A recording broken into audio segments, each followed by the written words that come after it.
আসসালামু আলাইকুম। আপনারা সবাই কেমন আছেন? আলহামদুলিল্লাহ আমি তো ভালো আছি।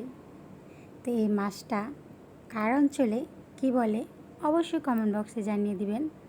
আমাদের এখানে তো এটাকে বলি নারিকেলি মাছ। তো আপনারা কি বলেন? তো এই মাছটাকে আমি প্রথমে ভালো করে কেটে তারপরে ধুয়ে নিয়েছি। ধুয়ে নেওয়ার পরে মাছটা আমি ভেজে নিলাম।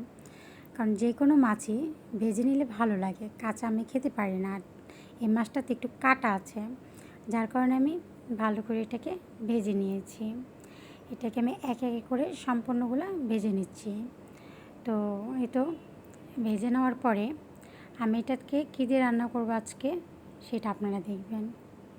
এটা আমি প্রথমে আলু কুচি করে নিয়েছি, তারপরে পেঁয়াজ কুচি করেছি, আস্তা রসুন, তারপরে আদা রসুন বাটা, মরিচ গুঁড়া, হলুদ গুঁড়া, এই তো হালকা অল্পটুকু ধনির গুঁড়া।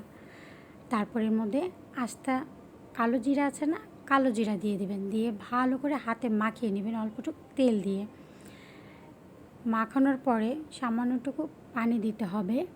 তারপর আমি এর মধ্যে ওপর থেকে কয়টা টমেটো দিয়ে দিয়েছি, একটা টমেটোর কুচি করে দিয়ে দিয়েছি। তারপর ওই তো ভাজা মাছগুলো এখানে ওপর দিয়ে দিলাম।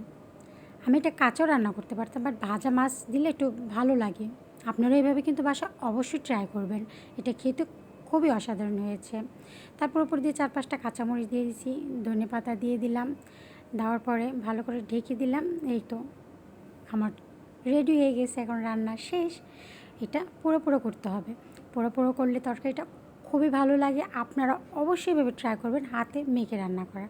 তারপর আমি রিভিউ দিচ্ছি, আমি খেয়েও দেখাচ্ছি, খেতেও অসাধারণ হয়েছে। তো আপনারা অবশ্যই বাসায় ট্রাই করবেন অবশ্যই। তো সবাই ভালো থাকেন, আল্লাহ হাফেজ, আসসালামু আলাইকুম।